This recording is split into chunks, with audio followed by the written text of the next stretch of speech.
Bom, é, então,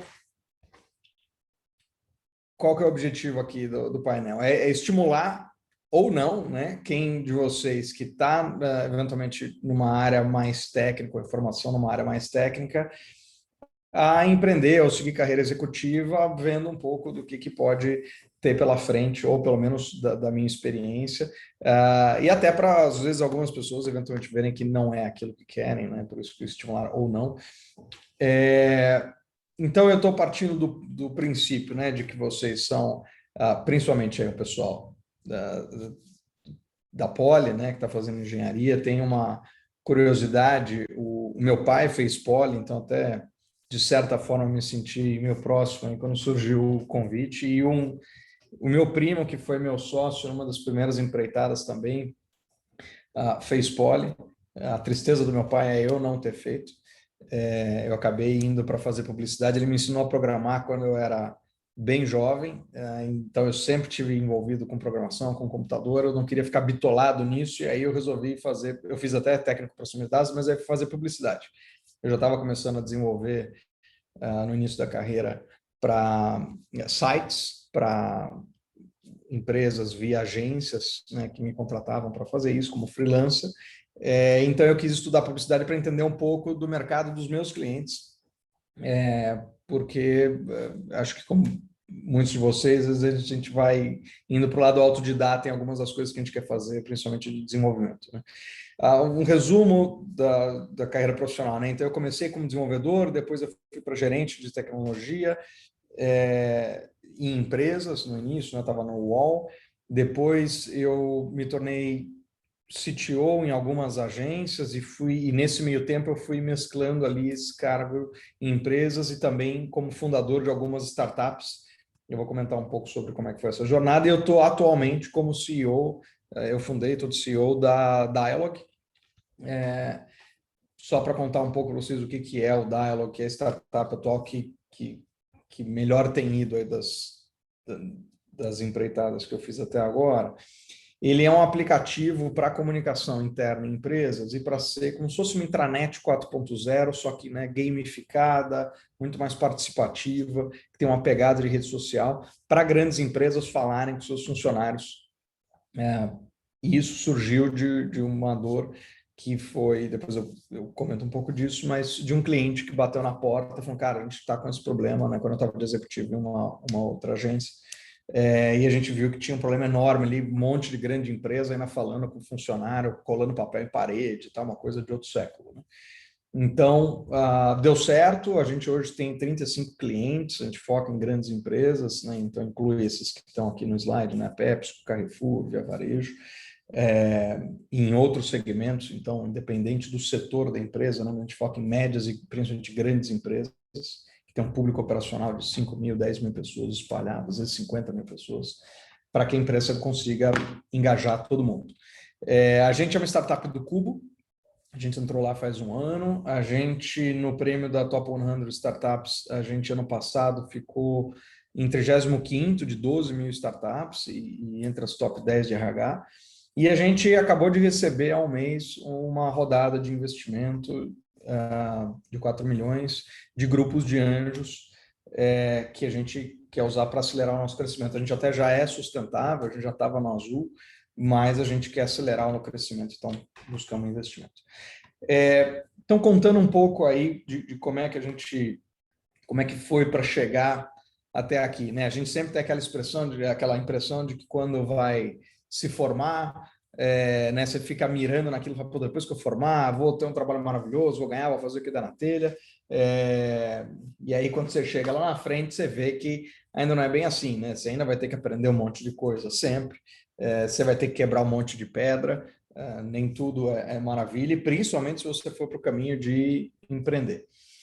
Então, eu trouxe aqui uma visão bem geral de uma diferença que eu percebi na minha carreira entre você ir trabalhando numa empresa versus você trabalhando como startup. E numa empresa, você, um pouco depois que geralmente você entra, se for trabalhar geralmente numa grande empresa, né? Ou seja, normalmente entra numa área mais técnica e se você for bem, em pouco tempo você acaba tendo que ir decidindo se você quer ir mais para um lado de gestão ou se você quer ir para um lado mais de especialista técnico, que é o que costumam chamar de carreira em Y.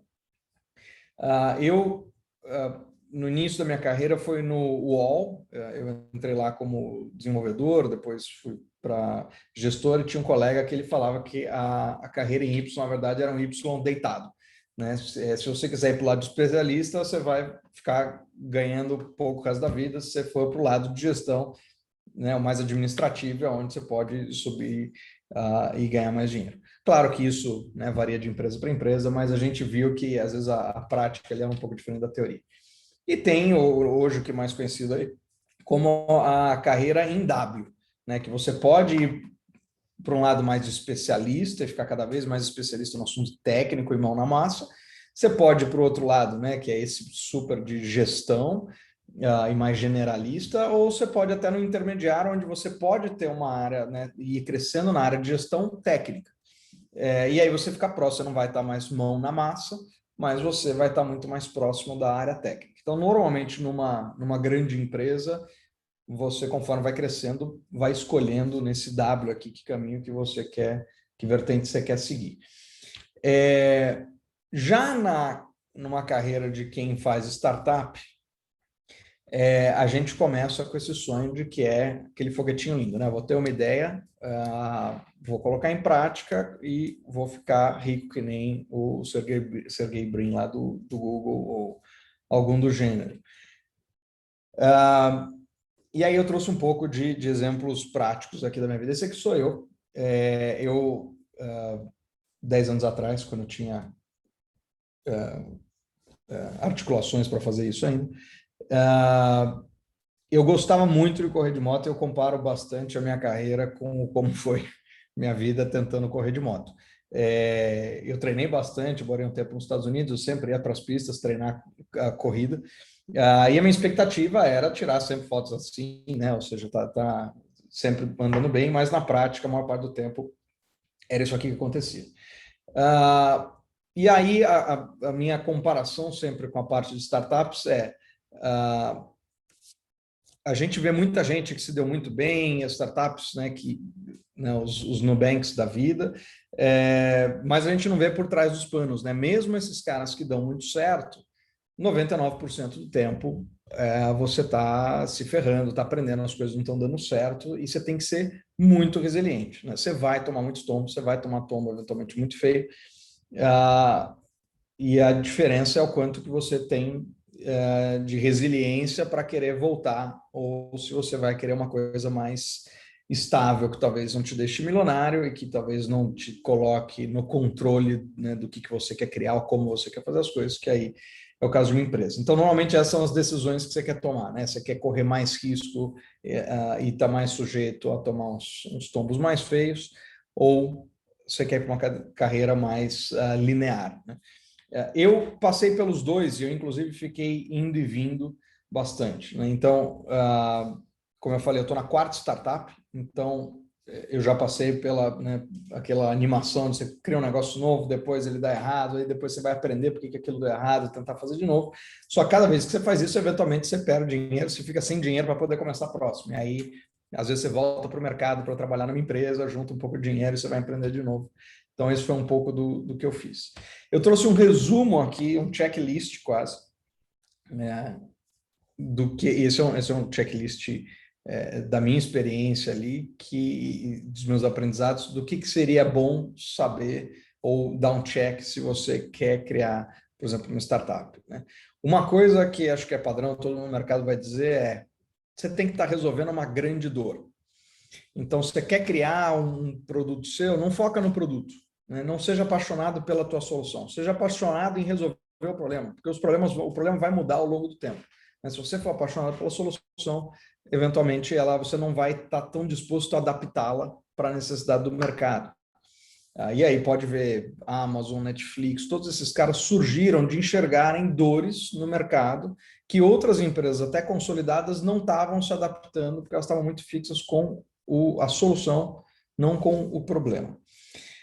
Se preocupe de ser uma solução monetizável. Tem muita coisa muito bacana que você fala, putz, isso aqui é sensacional, eu preciso, ninguém fez, eu vou fazer. Eu já fiz isso, um monte de gente que eu conheço fez isso. Geralmente tem tudo para dar errado, né? Se você só faz algo porque você gosta, e eu até me arrependo, a minha terceira startup foi, acho que, dos maiores erros que eu cometi, e não as primeiras, né? Eu fiz um negócio que eu achava que era super bacana, que podia valer uma grana, até porque tinha empresas fora que valiam, fazendo algo similar, mas não pensei o como que aquilo ia dar dinheiro e que ia ser rentável, né? E seria de fato escalável, inclusive para outros países. Então, uma coisa que é comum até quem pensa em eventualmente abrir uma startup que depois vai receber investimento, eu me deparei isso aqui recentemente, né? Quando a gente estava levantando investimento agora, quase todo investidor vem e fala qual que é o tamanho do mercado que você vai atender, né? A tua empresa vai fazer um produto que é para o Brasil ou que é para o mundo, né? E é fácil depois levar isso para outros países. E qual é o tamanho do mercado? Ou seja, se todas as empresas, né, ou clientes que pudessem contratar esse teu serviço, teu produto,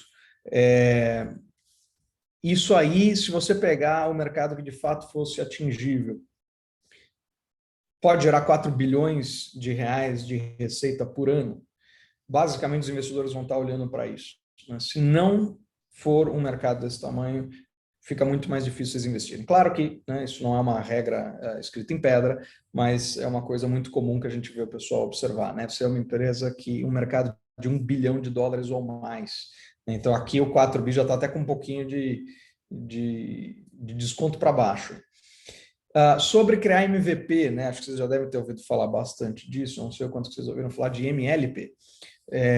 O MVP, né, o produto minimamente viável, é o que se costuma falar muito, mas hoje as pessoas têm cada vez menos, né, os usuários finais, os clientes têm cada vez menos paciência e têm cada vez uma expectativa mais alta com a qualidade daquilo que eles recebem. Então, produto minimamente viável é o mínimo que você podia fazer para colocar no ar. Não quer dizer que alguém vai gostar e vai querer usar isso. Então, o que eu sugiro também? Se você tem uma ideia bacana que você acha que pode se tornar um bom produto, antes de você gastar tempo fazendo esse MVP, vende o conceito. Você tem que conseguir contar essa história para algumas pessoas, fala com umas 20 pessoas, fala, eu tenho uma ideia, o negócio funciona assim, você tem que conseguir resumir em uma frase o que a tua solução faz e ver se alguém estaria disposto a pagar por isso, né? E tenta descobrir o quanto pagariam por isso, para você conseguir fazer uma conta e ver se aquilo é monetizável, é escalável e é viável financeiramente. Se ninguém comprar nem o conceito, você tem que conseguir explicar isso para tua avó. Se a tua avó não entender, você já tem um problema aí. Claro que algumas coisas podem ser mais complexas, mas é uma boa regra aí para você ver o quão simples precisa ser de entender um produto, para você conseguir fazer um pitch elevator, para você conseguir convencer as pessoas de que aquela solução faz sentido. Você conseguiu fazer isso e para isso você não precisa de PowerPoint, você não precisa de produto, você não precisa de nada. Você consegue explicar muito bem a tua solução, o valor que ela traz. Você fez isso, deu certo, aí você faz um PowerPoint, faz uma apresentação, leva isso para algumas pessoas e fala, olha, você colocaria dinheiro nisso? Quanto? Né? Porque tem um monte de gente que fala colocaria, depois na hora de vender você vai ver e não é bem isso. E aí só então, se você validou de que de fato aquela ideia pode voar, aquilo pode ser rentável, aí você pode gastar tempo realmente desenvolvendo alguma coisa, e aí eu sugeriria até pular o MVP e ir direto para o MLP, né? O Minimum Lovable Product. Você não tem que fazer o que deu, você tem que fazer o que alguém estaria disposto a usar ou disposto a comprar. Não precisa, obviamente, ser um produto super completo, ele ainda tem que ser simples, mas ele tem que ser minimamente atraente, né, para alguém querer ver, utilizar. Senão, às vezes, até a ideia é boa, mas a execução está mal feita. Às vezes, o pessoal, você não consegue aderência e você acha que o produto não tinha futuro. Ele até tinha, ele só não estava numa forma que fosse apelativa para ninguém. Uma coisa importante, tá? Isso aqui é um outro erro que eu também cometi, até depois de ter tido algumas startups, né? Não larga seu emprego, se você tem algo, para ir lá testar algo e colocar as economias que você tem em algo, até que você tenha bastante certeza de que aquilo deve decolar, né? De que tem aderência, de que tem público para contratar aquele teu serviço ou produto.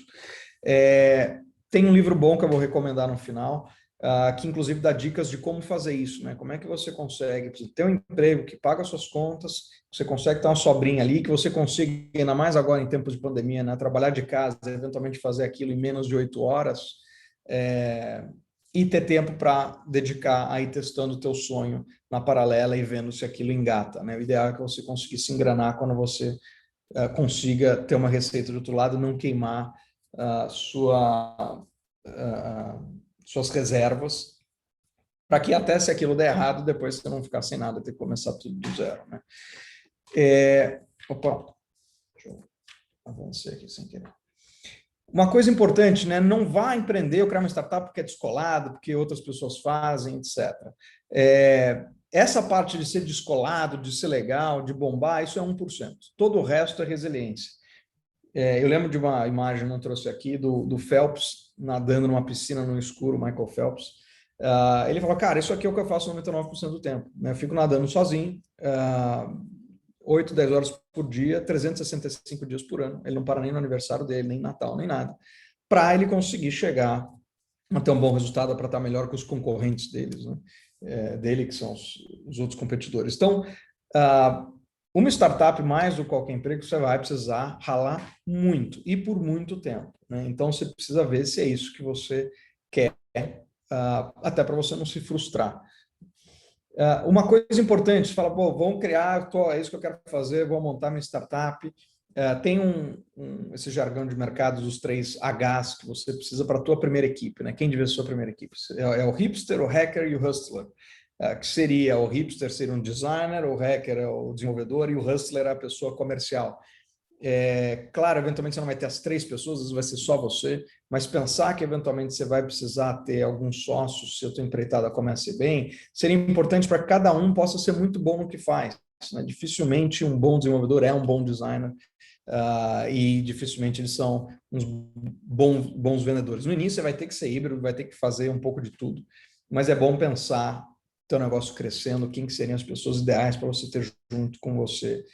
Então, quem é desenvolvedor, né, seria bom ter alguma pessoa muito boa de marketing comercial, né, para pôr a cara para fora, para conseguir trazer os clientes, dedicar tempo com isso.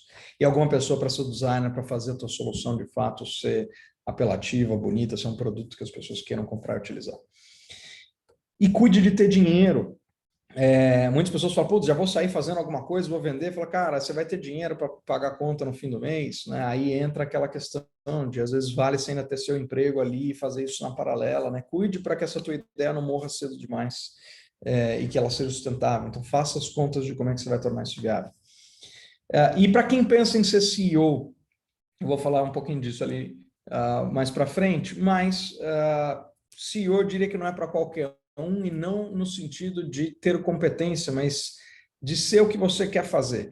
Tem muita gente que às vezes é técnica, gosta de ser técnica e falar, mas eu quero ser CEO porque eu quero mandar na minha empresa. Quando você for CEO, vai mudar muito o que você faz, né? Você vai deixar de pôr a mão na massa quando o seu negócio começar a crescer, você vai deixar de olhar para o lado de tecnologia tanto e vai ter que olhar muito mais para produto, para mercado, para atendimento a cliente, para negócio.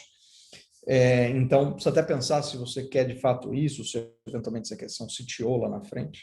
E se você estiver começando a tua startup, como é que você pode fazer isso para ter um pouco, às vezes, de capital, se mesmo a questão de você trabalhar no teu tempo vago, às vezes não é suficiente, você precisa de um investimento, você precisa trazer alguém mais. Então, o FFF é o Friends, Family and Fools, os tolos, né? Isso é o que você diz, geralmente, de onde você consegue seu primeiro capital, que é conseguir com a família, com amigos, ou com gente que acredita em você, eventualmente investir naquela tua ideia, se ela já está, né, você já passou ali daquela primeira fase de dar uma testada, conversada com o mercado e ver se aquilo de fato tem demanda, se aquilo pode voar, e se você sente que você tem um time de parceiros ali, né, seus primeiros sócios, que podem construir isso contigo. Eu vou contar aí um pouco da minha experiência nesse sentido. Eu comecei como desenvolvedor, depois eu tive nessas 4 startups, e a cada uma delas, das 3 anteriores, geralmente eu estava quebrado no fim, eu tinha investido tudo que eu tinha na startup, e aí o negócio eventualmente não foi como planejado, aí eu voltava a trabalhar para uma grande empresa, ou média empresa, juntava um dinheiro lá dentro, pegava experiência, via necessidades de mercado, e aí ia lá e empreendia de novo, geralmente alguma necessidade de mercado que eu tinha observado. Aí, eventualmente, aquilo dava errado de novo, eu acabava com o meu dinheiro, eu voltava a trabalhar em empresas, via necessidade de mercado, então esse ciclo se repetia. até que chegamos no Dialog e aí fui usando alguns dos aprendizados. Então, para contar um pouco de o que eu aprendi nesse meio do caminho, em cada coisa que eu passei. Eu acho que alguns de vocês, ou a maioria de vocês, obviamente, não é da minha época, mas podem se correlacionar de alguma forma. Não sei quantos de vocês ouviram falar do Flash, era uma tecnologia que existia da, da Macromedia na época, depois foi comprada pela Adobe, depois a Apple ajudou a matar de vez. Mas era uma linguagem de programação que estava bombando uns 25 anos atrás. Aí eu comecei a mexer com isso, todo mundo virou uma febre, todas as empresas queriam um site feito em Flash, porque era, né, tinha animação, era descolado para a época. E eu resolvi me dedicar muito ao Flash, entendi muito bem, entrei, comecei a liderar fóruns de discussão técnica sobre Flash,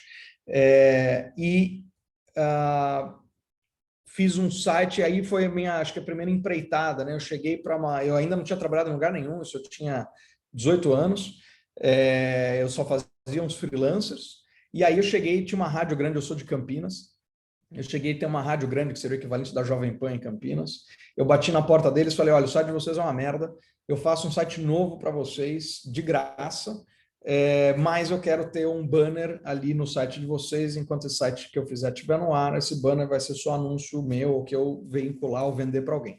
Eles toparam. E aí, o que eu fiz? Como era uma tecnologia nova, eu colocava lá nesse banner, eles toparam, né? Eu fiz o site e em cima do site o banner que era meu, eu falava assim, quer aprender a fazer um site com essa tecnologia aqui, né, que é cheio de animação e etc., faça um curso comigo. E aí eu comecei a montar cursos de programação para o pessoal que já estava vendo meu trabalho na prática, que na época era algo inovador, e comecei a ter bastante aluno. E aí eu comecei a trabalhar no UOL, eles viram, esse site acabou ganhando alguns prêmios lá no IBEST, o pessoal do UOL viu, me contratou e eu continuei dando curso. Eu ganhava mais dinheiro dando os cursos do que trabalhando na empresa. Então eu dava os cursos de final de semana, trabalhava no UOL, à tarde e à noite em São Paulo e estudava em Campinas de manhã, e eu ia de ônibus todo dia para São Paulo, voltava, chegava em Campinas uma da manhã, às 7h30 estava na faculdade, depois do almoço ia para lá, eu fiquei alguns meses nessa loucura, mas tentando juntar o máximo de dinheiro que eu podia para poder criar uma startup, porque eu não sabia o que eu queria fazer, mas eu sabia que eu queria empreender. Uma empresa gringa viu o mesmo site que o UOL tinha visto, que ganhou o prêmio lá, que é esse da rádio, uma empresa gringa viu em Miami, me chamou para trabalhar lá, eu fui, aí já foi um aprendizado interessante, né? Eu mudei para lá, eles falaram, meu, vem aqui amanhã. Eu fui lá conhecer, gostei, mudei para lá, eles falaram que iam conseguir meu visto de trabalho, etc., não conseguiram nada, descobri que a empresa, no fim da história, dava calote em umas outras empresas, a polícia foi lá fechar a empresa, eu estava lá dentro, achei que ia ser extraditado, eu não tinha nem visto de trabalho ainda, então, em 2 meses, acabou o sonho de morar fora empregado. E aí eu fiquei naquela, pô, vou estudar aqui, não tenho visto. Eu falei, pô, vou voltar para o Brasil, vou me formar, porque eu vi que eu não ia conseguir um visto de trabalho nos Estados Unidos se eu não fosse formado. Fiz isso, voltei, o UOL estava criando o BOL na época. O BOL era um serviço de e-mail gratuito do UOL, eles usavam uma marca diferente, até porque se o negócio desse errado, não queimava o filme do UOL. Deu certo na época, foi muito bem. Foi a primeira startup que eu participei, eu não fundei, mas eu entrei quando tinha 6 pessoas. Em 2 meses era o segundo site mais acessado lá no Brasil, então foi uma jornada interessante de ver como construir um negócio do zero com grana na época, né? Eles já começaram com dinheiro do UOL por trás. E lá, depois juntou com o UOL, virou uma coisa só, e lá surgiu a ideia de criar a primeira startup. Tinha, na época, conexão de escada. Era tudo, a internet era muito lenta para todo mundo, se você deixasse o site 1 KB mais leve, ele já ficava mais rápido. E aí eu desenvolvi uma tecnologia para acelerar carregamento de sites. Claro que para vocês hoje isso não faz o menor sentido, mas é mais a questão de você enxergar o que tem de dor no mercado naquele momento, né? A dor para os portais era isso, era conseguir ser mais rápido. Eu falei, como é que dá para fazer isso? E aí eu pensei um jeito técnico de criar uma linguagem diferente, similar ao HTML, mas muito mais compacta, que pudesse ter um interpretador por trás lá em JavaScript que mandasse um código pequenininho para o computador da pessoa e depois expandisse aquilo. É o que o gzip faz hoje, né, e outras tecnologias de compressão. Na época não existia, né, compressão. Então eu fiz um interpretador de código pequenininho e o código podia ser menor. Isso O pessoal achou super bacana, mas o UOL não quis comprar a ideia na hora, falou, quando alguém estiver usando, eu compro.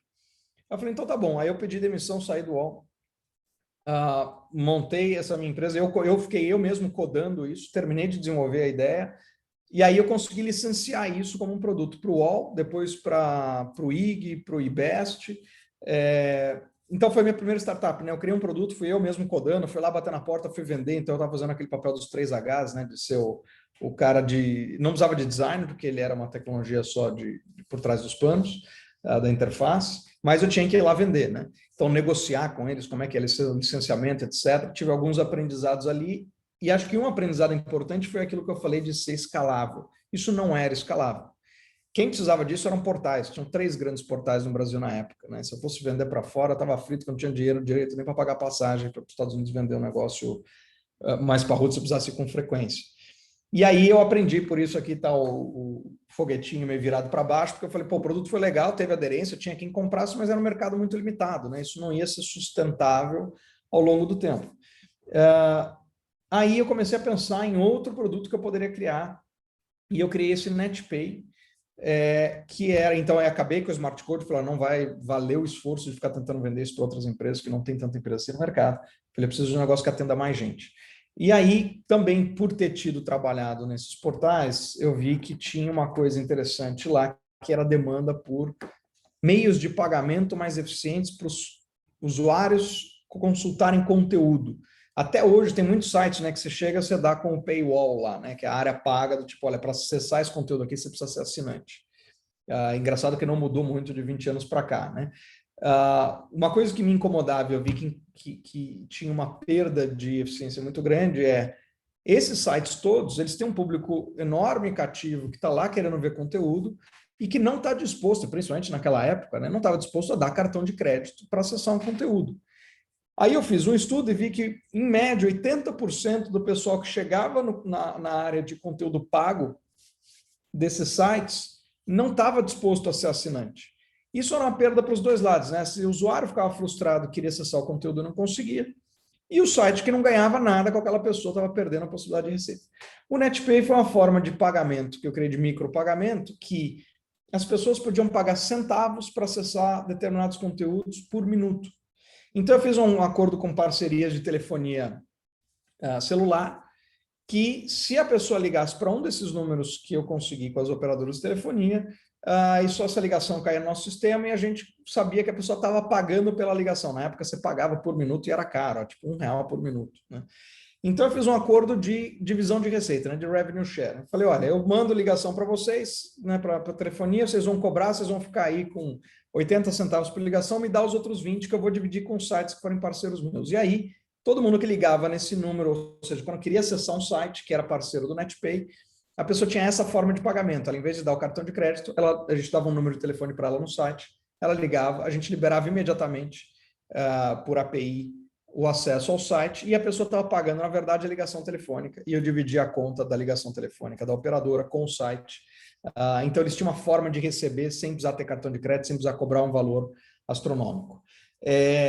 Mas, ainda assim, não era escalável o suficiente. Eu caí num outro problema interessante que tem a ver com o que eu falei no início, que descubra se as pessoas estão dispostas a pagar. O melhor jeito é cobrando delas, não perguntando. Tem muita gente que fala, não, eu estou sim. Aí na hora que você vai vender, a pessoa fala, então, veja bem, eu acho que eu não vou pagar agora. E aí o teu negócio não decola, né? Foi o que aconteceu com a NetPay, né? Muita empresa que eu tinha pesquisado falou que estava disposta, que ia achar sensacional ter isso. Na hora de implantar, é que eles iam de fato conversar com mais gente dentro de casa e falar, então, na verdade, isso aqui pode pôr em risco o nosso modelo de pagamento. Na assinatura do cartão de crédito, a gente fica com 95% do que o usuário paga. No meu aqui, a operadora ficava com a maior parte, eu ficava com outras e iam receber 5%. E eu falava, olha, mas é 5% de zero que você recebe hoje, porque esse é um pessoal que não paga. Ele falou, mas se o pessoal que paga gostar disso aí e parar de assinar, eu vou perder os outros 95%. Então, eu convenci poucas empresas, né? Tinha até o Valor Econômico, a revista Sexo na época, a Apontadora, eu consegui alguns clientes, mas era muito difícil vender.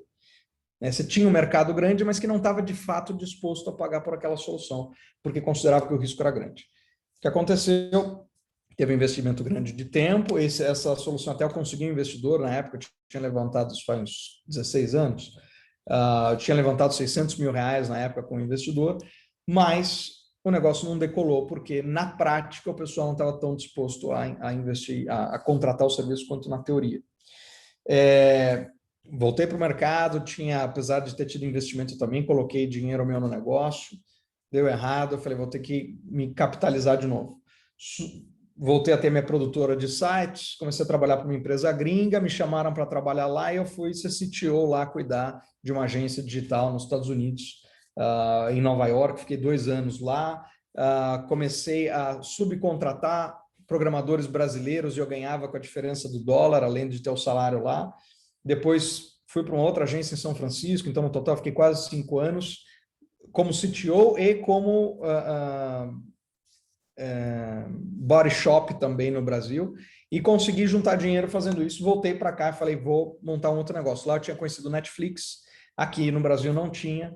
Falei, ok, eu preciso montar o Netflix no Brasil. Isso faz 10 anos. Quando eu voltei para cá, eu criei o Na TV, e a minha ideia era, e aí isso acho que tem uma dica interessante aí, né? Como é que você constrói um negócio como o Netflix se você não tem nem audiência e nem a programação, né? A programação custa, é difícil você conseguir alguém para investir numa ideia desse tamanho no papel, e normalmente o que vai ser esperado de uma startup é se vira, acha uma solução de você conseguir audiência e aí depois você ver se você consegue monetizar ou conseguir investidor. Então, o que eu fiz foi ver assim, falar, eu preciso conhecer o hábito das pessoas, saber o que elas se interessam, tentar ter o máximo de dados e público interessado em assistir programas de TV, para daí eu poder colocar streaming para eles, fazer acordo com quem tem esses conteúdos. Então, eu criei o Na TV, que ele era um guia inteligente de TV. Eu fiz um acordo sem pagar nada, com serviços que tinham toda a programação da TV a cabo, das TVs e de cinema. Eu fiz um programa que juntava tudo isso, alguns robozinhos, né, que pegavam essas informações sobre os programas de TV que iam passar e colocava tudo isso organizado e via, conforme as pessoas navegavam nesse guia, o que cada pessoa se interessava e começava a recomendar programas para essas pessoas, por e-mail, no próprio aplicativo. Então, você queria assistir TV, o Na TV sempre ia te indicar o que tinha a ver com o seu perfil, né, seria o princípio da inteligência artificial ali, né, de conseguir entender padrões e recomendar o que você poderia assistir.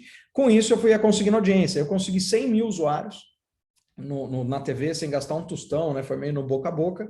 Aí eu comecei a bater na porta dos serviços de streaming, na verdade não de streaming, né, dos que tinham os conteúdos, né, então a Sony, a Fox, os distribuidores de conteúdos para TV a cabo, para falar, olha, vocês não querem distribuir aqui na minha plataforma e a gente faz também um revenue share, né? Eu vou cobrar aqui uma assinatura, quem pagar desse meu público para assistir, eu passo para vocês. Uma parte e fico com outra. É mais ou menos o que o Netflix faz hoje, né? Eu falei, eu já tenho um público de 100 mil pessoas, né? E isso aqui vai enriquecer ainda mais o valor da plataforma, que as pessoas vão perceber, mas a gente vai acessar e a gente vira um Netflix. O pessoal falou, cara, muito legal mesmo. Volta aqui quando você tiver 1 milhão de usuários, né? Eu não vou me dar o trabalho agora de colocar um negócio streaming na tua plataforma para 100 mil pessoas, sendo que talvez dessas aí só 100 estejam dispostas a pagar, que para a gente é dinheiro de pinga. Então, muito legal, volta a conseguir 1 milhão de pessoas. Falei, pô, como é que eu vou conseguir agora crescer de 100 mil para 1 milhão de pessoas? Isso já tinha levado ali 1 ano e meio. Para piorar, chegou o Netflix no Brasil. E aí eu vi que realmente ia ficar difícil competir, eles já eram um pouquinho maiores do que eu era. Então, minha terceira startup foi para o buraco, e essa foi para o buraco bonito, porque as outras ainda deram um pouco de dinheiro, meio que se pagaram. Essa, eu investi 3 anos do bolso, sem fazer mais nada, sem ter outro trabalho, sem ter nada. Eu peguei tudo que eu tinha juntado quando tinha morado fora, e investi em desenvolver essa plataforma, tanto em tempo meu, né, não tendo receita, quanto algumas coisas, pessoas que eu tive que contratar no meio do caminho para ajudar em algumas frentes, e eu faturei R$0. E aí foi um aprendizado interessante, né, de falar, olha, será que eu não podia ter testado um monte de coisa disso no PPT, eu não podia ter vendido essa ideia para um investidor, para anunciantes, antes mesmo de ter desenvolvido, né?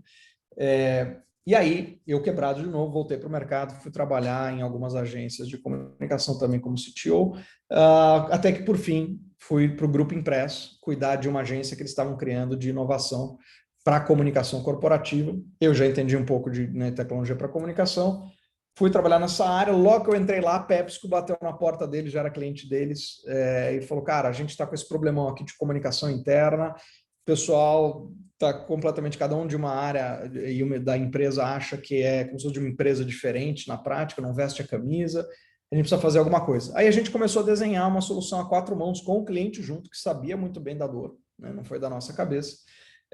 Fizemos um negócio, funcionou muito bem para eles. De cara já fiz o acordo com eles. Falei, olha, a gente também vai investir um pouquinho nisso aqui, vamos te fazer a valor de custo essa solução, mas se vingar, o produto é nosso, tá?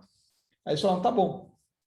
Funcionou, e aí saímos conseguindo outros clientes, né? Foi Unilever, aí tiveram hospitais, tiveram outros, e aí o negócio começou, mas foi uma coisa que o primeiro cliente já estava ajudando a pagar a conta. Então ele estava disposto, a gente foi desenhando e falou, cara, paga mais um pouquinho, eu desenho essa solução, depois você paga mais um tanto, eu desenvolvo essa solução, né? E você não tem obrigação de fazer com a gente, mas se a coisa for saindo legal, você vai dando mais corda. Então conseguimos que embancasse sem precisar do investidor e sem precisar colocar dinheiro do próprio bolso, né? Fazendo uma solução que fosse útil para alguém que tivesse uma empresa disposta a pagar e que a gente visse que aquilo era a dor de várias outras empresas, né?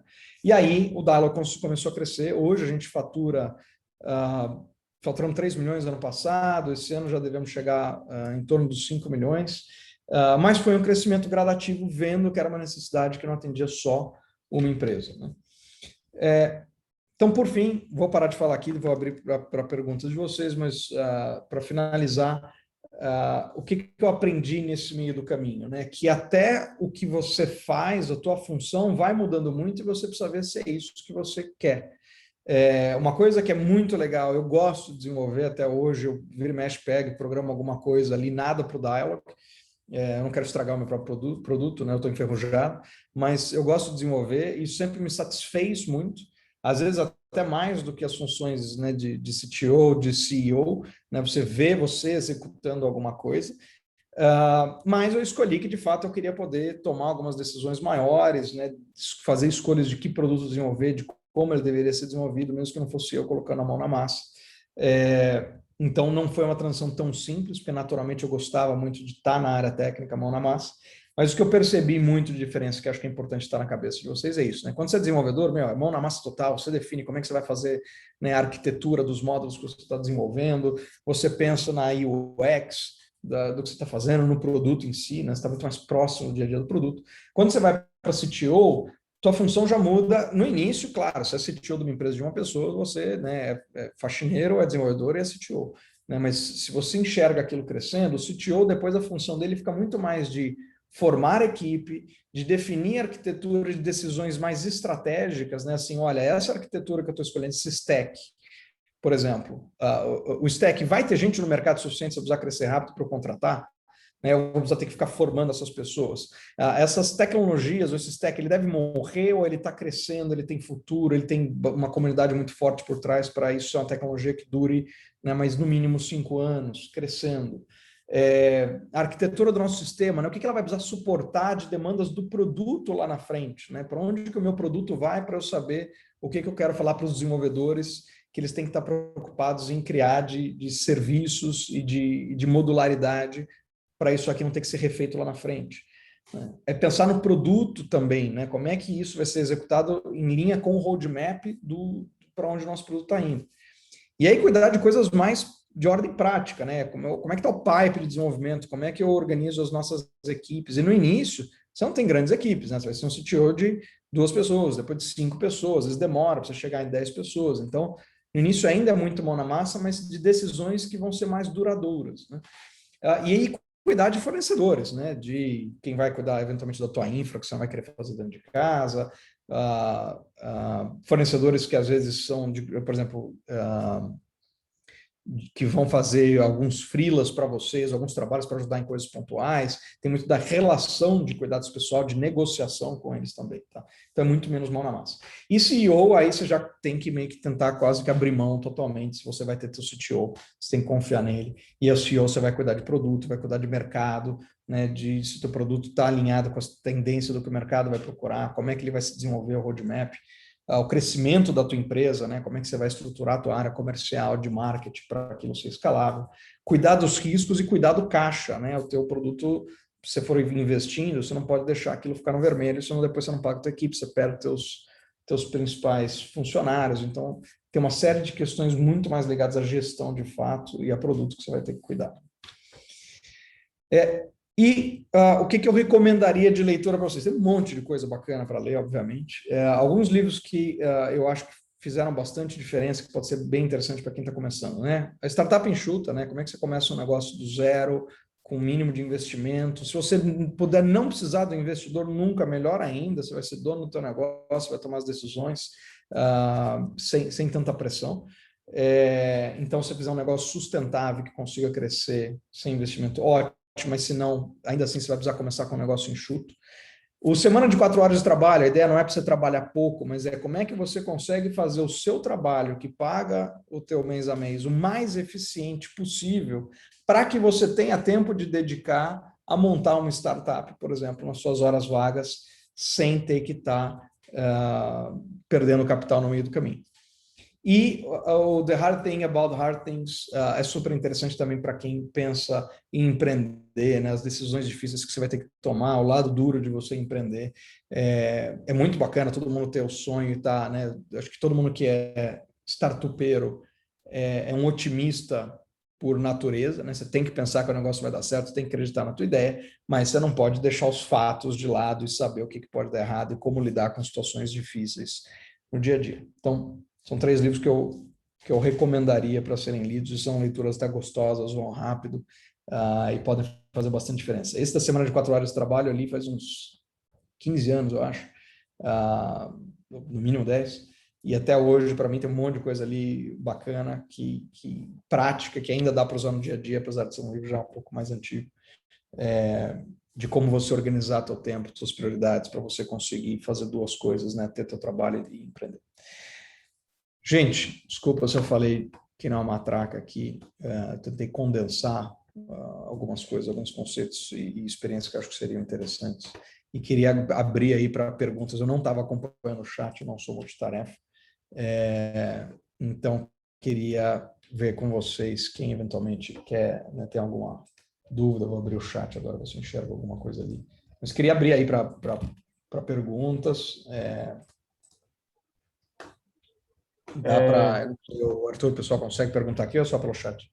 Sim, consegue. O Vinícius pediu para eu abrir o microfone dele para ele poder fazer uma pergunta. Eu vou abrir aqui, tá bom, Vinícius? Bom dia. Bom dia. Primeiramente, a palestra foi excelente. A minha pergunta é a seguinte: eu estou fazendo engenharia de produção pela Universidade Federal de Pernambuco, porém, eu estou com uma ideia de criar uma startup na área de energia.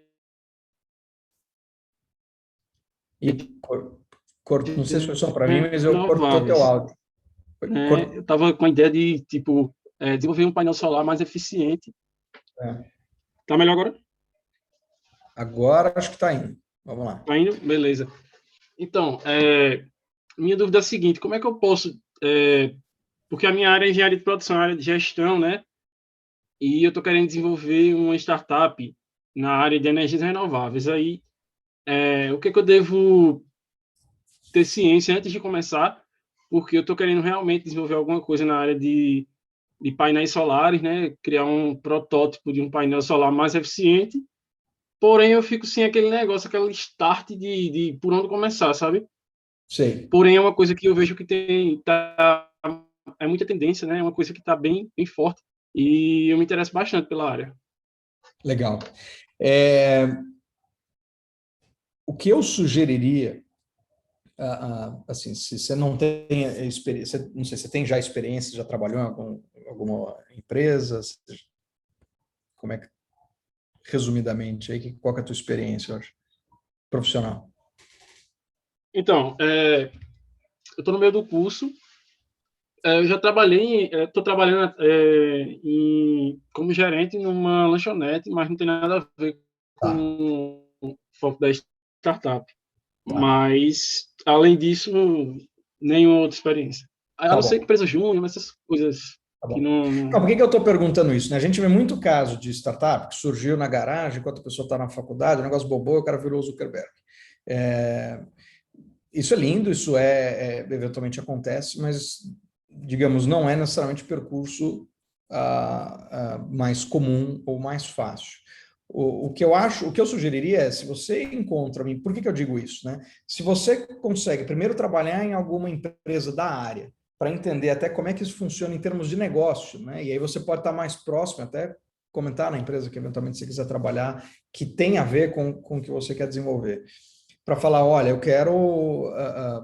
eu tenho essa ideia, eu quero trabalhar nessa área técnica aqui. Eventualmente, eles não vão implantar exatamente a sua ideia. Então, eu acho assim, se você tem uma ideia que você considera que é extremamente inovadora e que passa naquele checklist, e outros que eu até recomendaria você dar uma pesquisada online, né? O que você tem que ter de checklist para abrir sua startup, né?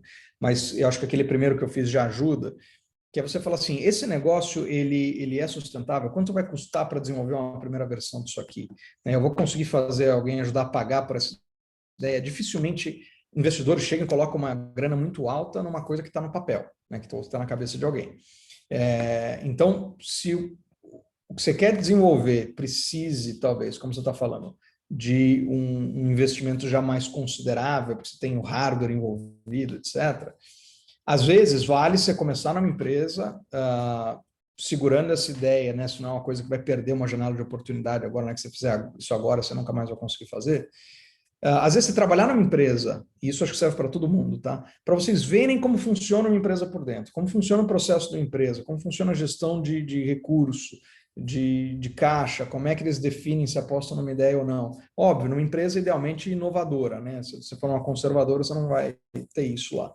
Mas numa empresa, você entrar numa área, por exemplo, de pesquisa e desenvolvimento de uma empresa, né? Ou de uma empresa que conhecidamente investe em inovação, acho que isso pode ajudar bastante, porque aí você pode ver como é que isso funciona para colocar em um produto de pé, desde você criar a conseguir investimento, ver se aquilo, fazer o plano de negócio para ver se aquilo vai ser sustentável.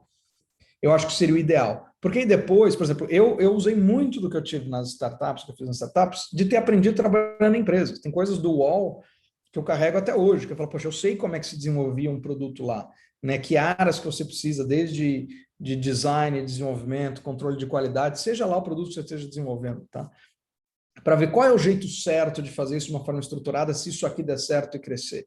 Né? Porque às vezes você tem uma ideia que é muito bacana, tá? O negócio começou a tomar forma, você não sabe muito bem como ser o CEO daquele negócio, né? Por não ter gerido ou estado perto de quem sabia gerir o crescimento de um negócio de fato. Então, se você começar numa empresa, você pode adiar um pouquinho o teu sonho, de você ter o teu próprio negócio, mas eu acho que você vai ter uma bagagem muito interessante de como que funciona um negócio na prática para ele ser financeiramente viável, para ele ter as áreas em volta especializadas, né, de design, de desenvolvimento, de qualidade, de execução, estruturadas, para que daí, se você fizer um negócio que dá certo, meio que você já sabe como é que aquilo pode crescer de forma estruturada. Tá? Então, não quer dizer que esse é o único caminho, mas eu acho que você retarda um pouco o teu sonho, mas você ganha uma base do mesmo jeito que, acho que é a mesma coisa que você fazer faculdade, né? Todo mundo poderia estar trabalhando já, eventualmente, ou trabalhando mais tempo, né? Em vez de estar fazendo a universidade, mas você está ganhando uma base muito mais sólida para quando você for fazer. Eu acho que você trabalhar numa empresa no início, antes de empreender, é a mesma coisa. Na prática, você vai ganhar um conhecimento muito importante de como tocar um negócio. Então, por exemplo, se você treinar numa empresa, isso é super bacana, né? O treininho roda várias áreas. A ideia é que você seja preparado para ser um gestor e, eventualmente, para ter o teu próprio negócio. Tá? Então, eu sugeriria começar por aí, né? Às vezes não tenta atropelar, porque depois talvez vai faltar uma base para conseguir tocar um negócio de fato, tá? Ou você vai aprendendo no caminho, como fizeram esses outros caras, mas é um difícil, às vezes, mais árduo, tá?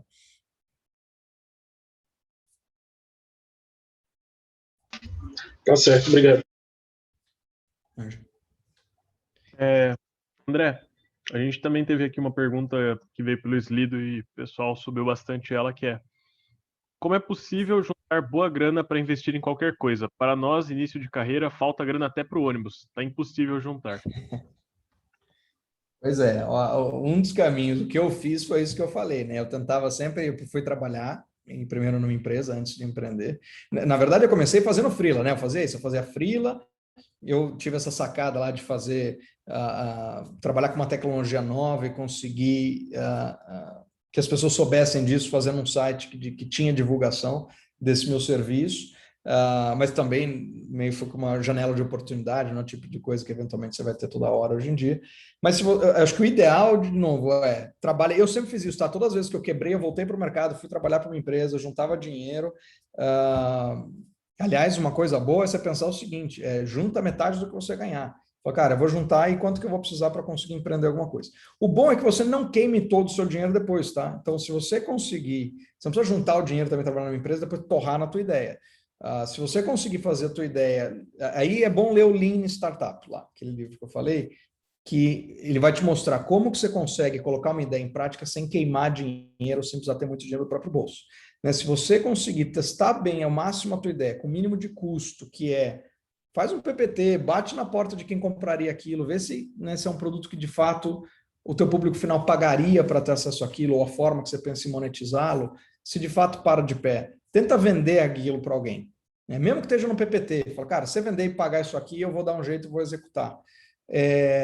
Essa é uma boa forma de você começar. O Dialogue foi assim, né? A Pepsi lá veio e falou, cara, estou precisando de uma solução assim, assada. Eu falei, cara, a gente não tem isso, mas a gente consegue resolver. Eu vou juntar quem sabe aqui e a gente faz isso acontecer. Dá um voto de confiança, contrata uma parte menor. Se eu atingir essa meta esperada aqui, você vai me pagar por isso. Aí você contrata mais uma parte do escopo e assim por diante.